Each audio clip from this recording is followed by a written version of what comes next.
These latest headlines from ABC15 are sponsored by Lerner and Rowe Injury Attorneys. One call, that's all. I'm Faye Fredericks with your top stories from ABC15 Arizona. All lanes of the 10 back open now after a deadly early morning crash. DPS telling us one person has died after a suspected drunk driver in a Corvette crashed into a semi-truck and another car. This happened near Dysart just after midnight. Corvette and that semi bursting into flames. Troopers say the Corvette driver tried to take off running before being tased and detained by Goodyear police. DPS says the semi driver died there at the scene. The cleanup and investigation shutting down lanes for a full 12 hours this morning.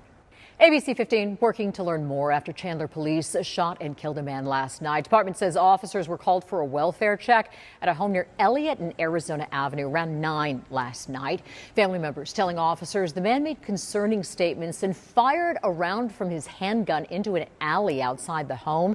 Chandler police say they believe the man had been disarmed by a family member, but he pulled a handgun from his waistband as they approached him in the home's garage. That's when one officer opened fire. No one else was harmed. Mesa Police will now take over the investigation as part of the new East Valley Critical Incident Response Team. Priced out, rent prices remain a major concern in the valley, but new data suggests prices seem to be cooling in the city of Phoenix. We checked with apartmentlist.com and found prices are now down 3.2% since last year, compared to just a 0.1% decrease nationwide. But the citywide apartment vacancy rate increased 7.5%, up 0.8% from this time last year.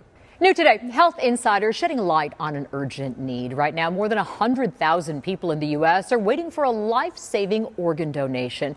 More than half are from multicultural backgrounds. So this month, St. Joseph's is encouraging Arizona's Hispanic community to add their names to the donor list. CDC says Hispanics are more likely than other races to have kidney disease and non-fatty liver disease.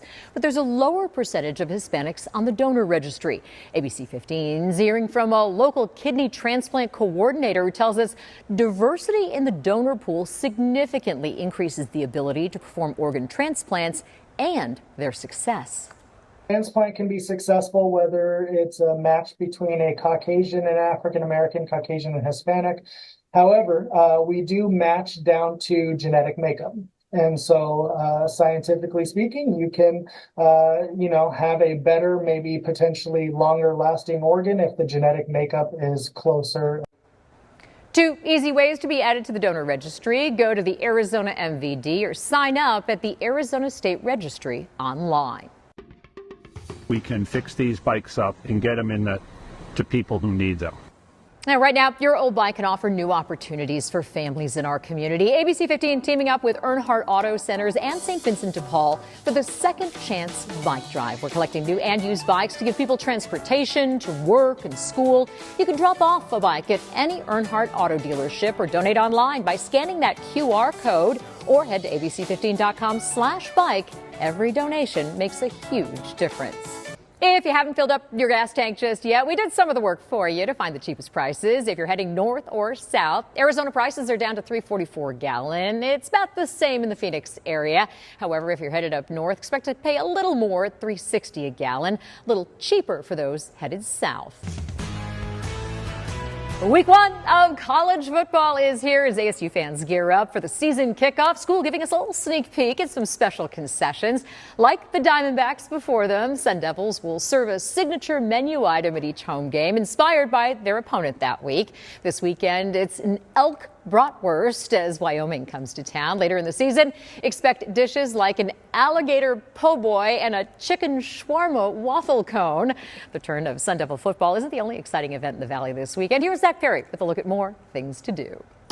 Tracking your Labor Day weekend forecast, I'm Chief Meteorologist Amber Sellens. It's going to be a hot one, 108 for Saturday, Sunday, and Monday, and a slight chance of isolated showers and thunderstorms through parts of the weekend as well. Let me show you tomorrow. Here's Futurecast as we start the day. Maybe a few spotty sprinkles out to areas west of the valley. Then we get into the afternoon. Storms start brewing out to the east, and maybe 1 or 2 of those comes into the Phoenix metro area. We're going to increase the chance a little bit more in the evening, about 5 to 10 p.m. here in the Phoenix Phoenix metro area. So here's a look at tomorrow. 86 degrees at 6 a.m., 93 at 9, and 101 at noon. Then up to that 108 around 4 p.m. here in Phoenix. And as we head into next week, the heat's going to crank up even more. We are not done with the 110s yet. In fact, we could even hit 112 next Thursday. That's the hottest day in your 7-day forecast, and overnight lows are expected to drop into the 80s.